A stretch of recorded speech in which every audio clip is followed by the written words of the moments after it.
Dans cette vidéo, je vais vous montrer comment trouver vos mesures dans des barèmes de mesure justement de magazines de couture différents. Alors dans une précédente vidéo, je vous ai montré comment prendre vos mesures, donc poitrine, taille et hanche. Et maintenant, on va découvrir ensemble parmi ces trois magazines où trouver donc le barème de mesure, comment le lire et comment vous situer dedans. C'est parti. Alors ici, je vais commencer par le premier qui est donc fait main, magazine de passionnés de couture, n'est-ce pas? Et donc nous allons le feuilleter pour essayer de trouver où se situe le barème de mesure. Parce qu'en fait, il y a toujours un barème, peu importe le magazine ou peu importe aussi si c'est un patron que vous achetez sur internet, vous aurez toujours donc un tableau de mesure, mais ce tableau ne sera pas toujours le même. En fait, d'une marque à une autre, il va varier.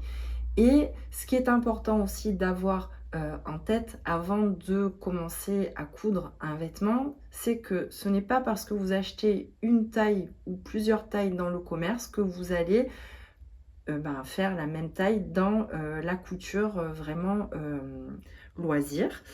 Donc c'est ça en fait que je vais vous apprendre du coup à comprendre et à décrypter dans cette vidéo.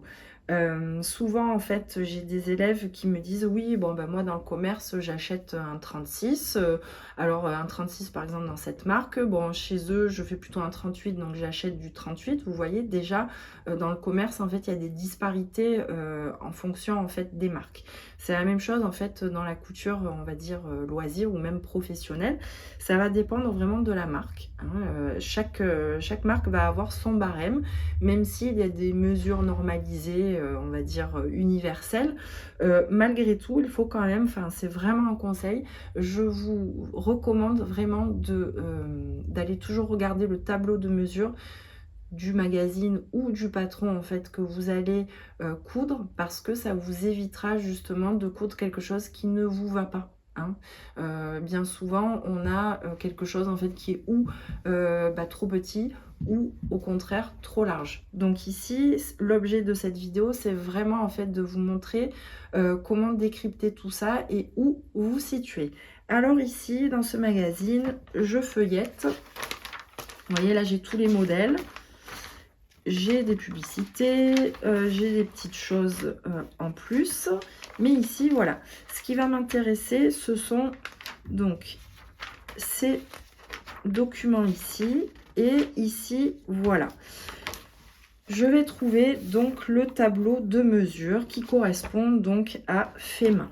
Alors ici, les tableaux de mesure en fait se présentent quasiment toujours en fait de la même façon. On voit que nous avons plusieurs tableaux. On va avoir junior, enfant, bébé et femme. Ici, vous avez une silhouette qui vous indique un petit peu les différentes mesures. Donc là, il part de largeur de poitrine, largeur de taille et largeur de hanche. Taille, longueur dos, longueur entre jambes. On va pas rentrer en fait vraiment dans ces explications-là. Nous, on va vraiment déjà commencer à regarder comment on se situe par rapport aux trois mesures essentielles qui sont poitrine, taille et hanche. D'accord? Ici, on a quand même une petite précision, c'est que pour leur patron ici, ils ont créé leur patron sur une personne qui mesure 1,72 m.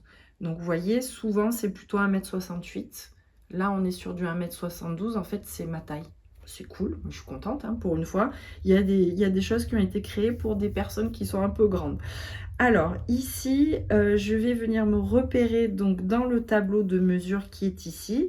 Je vais prendre mes propres mesures que j'ai prises au préalable de la vidéo. Donc ici, la première chose que je vais faire, c'est me repérer par rapport à mon tour de poitrine. Donc moi ici, j'ai 94. Donc je vais venir regarder dans le tableau et là déjà, je vois quelque chose que vous allez certainement retrouver de manière très régulière et très fréquemment dans les tableaux de mesure, c'est que je me situe déjà entre deux tailles, d'accord? Donc chez eux, ici, je suis entre un 38 et un 40 ou la taille M, d'accord? Parce que je fais 94, mais bon, sur le 40 qui fait 95 chez eux, vous voyez, j'ai 15 cm d'écart, donc moi j'aurais plutôt tendance à me situer sur le 40 à 1 cm près, d'accord? Maintenant, je vais regarder mon tour de taille. Alors moi, mon tour de taille ici, il est de 80. Et si je regarde ici, dans leur barème de mesure, eh ben, je suis plutôt entre un 40 et un 42. Donc, je mets une croix ici. Et comme j'ai 15 cm d'écart, je vais plutôt me situer au niveau du 42, au niveau du tour de taille. D'accord?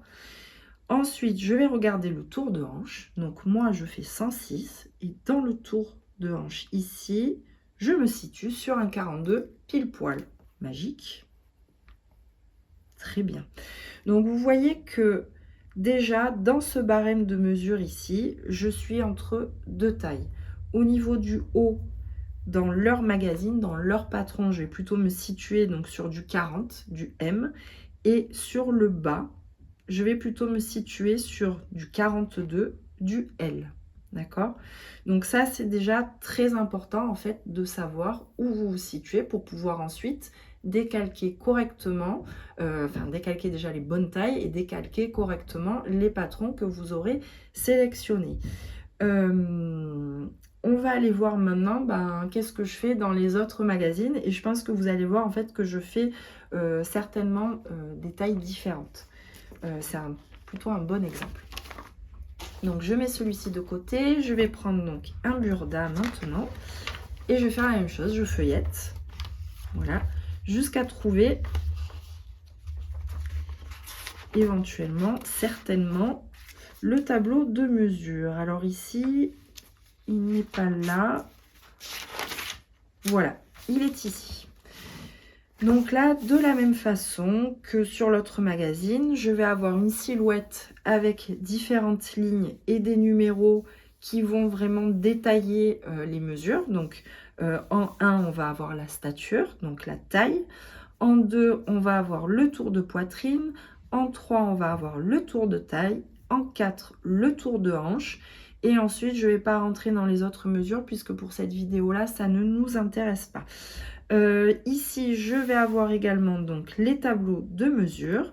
Je vais avoir plusieurs choses, c'est assez intéressant.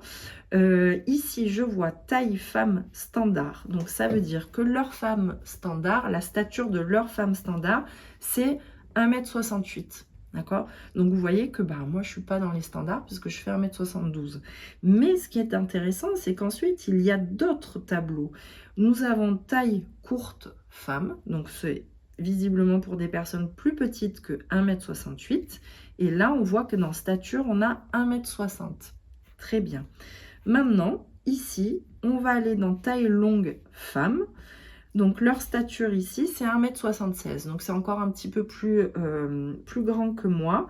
Alors, moi, j'aurais plutôt quand même tendance à aller dans taille longue femme. D'accord? Parce que moi, je suis très grande et que je sais que ma problématique, c'est d'avoir toujours des choses trop courtes au niveau des bras et des jambes. Donc, du coup, moi, j'irais personnellement plutôt dans le tableau, donc taille longue femme. Hein, je n'invente rien, c'est leur dénomination à eux. Donc ici, je vais entourer cette petite chose. Et donc ici, moi, je vais venir me repérer donc dans ce tableau et je vais chercher mon tour de poitrine. Donc 94, ici, voilà, je vais être plutôt entre les deux ici. Ensuite, tour de taille, 80, je vais plutôt être entre les deux tailles ici. Et ensuite, tour de hanche, 106, je vais plutôt être là-dedans. Donc ici, selon leurs indications et leur numérotation, je comprends en fait que je suis sur une taille. Alors c'est un peu perturbant, mais entre le 84 et le 88, mais ça c'est simplement leur dénomination à eux, d'accord?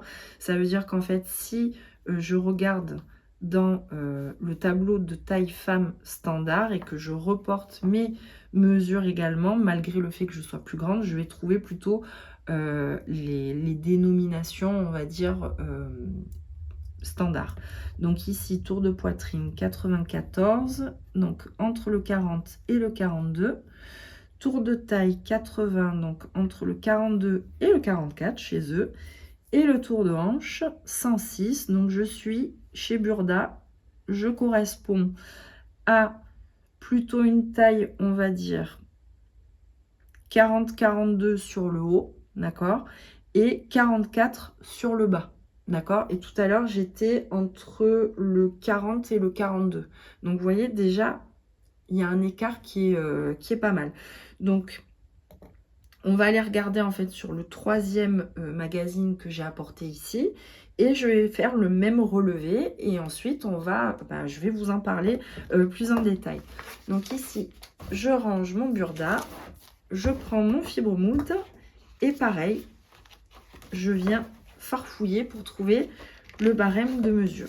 Alors ici, au milieu, vous avez tous les patrons. Il n'est pas dedans non plus. Il n'est pas à l'arrière. Alors, on va continuer les investigations. Bon, c'est un peu pénible sur fibre moult parce qu'en fait, chaque barème correspond vraiment à un patron. Alors, on va prendre celui-ci. Chloé, c'est une robe. Très bien. Donc là, ici, je vais regarder dans leur tableau. Alors, ils ont stature en haut, tour de poitrine en dessous, d'accord. Là, on va être sur une robe, donc on va privilégier plutôt ces mesures-là.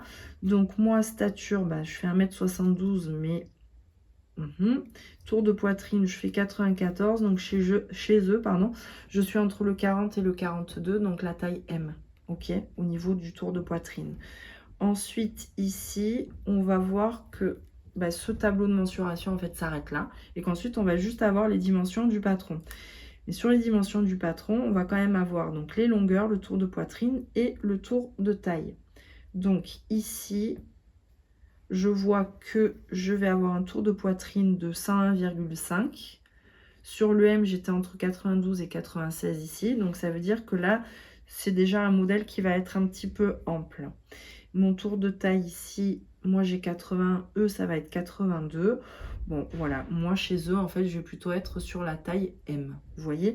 Donc en fait c'est important de connaître, déjà de prendre correctement ces mesures et surtout de savoir en fait comment se situer et comment se repérer dans le magazine qu'on va utiliser pour réaliser le patron qui nous a plu, d'accord. Alors je parle de magazine, mais ça peut être aussi un patron que vous achetez sur internet, d'accord, par exemple comme les miens ou comme ceux d'autres marques.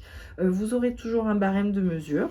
Des fois il y en aura deux, c'est-à-dire qu'il y aura le barème de mesure donc sur le corps à nu, on va dire, et le barème en fait qui correspondra aux dimensions du patron tel que vous allez le trouver en fait dans le magazine ou la planche à patron.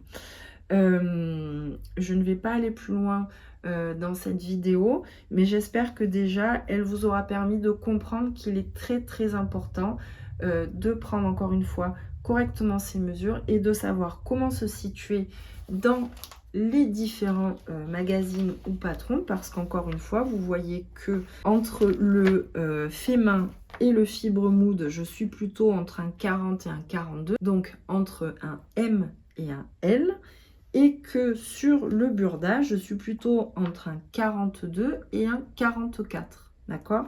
Donc c'est très important parce que si en fait je me fie qu'à un seul barème de mesure, je risque potentiellement de coudre un vêtement qui est trop petit, trop étroit ou au contraire trop large. Voilà, et bien écoutez, on se retrouve bientôt pour une prochaine vidéo et creuser un petit peu plus tous ces grands mystères de la couture.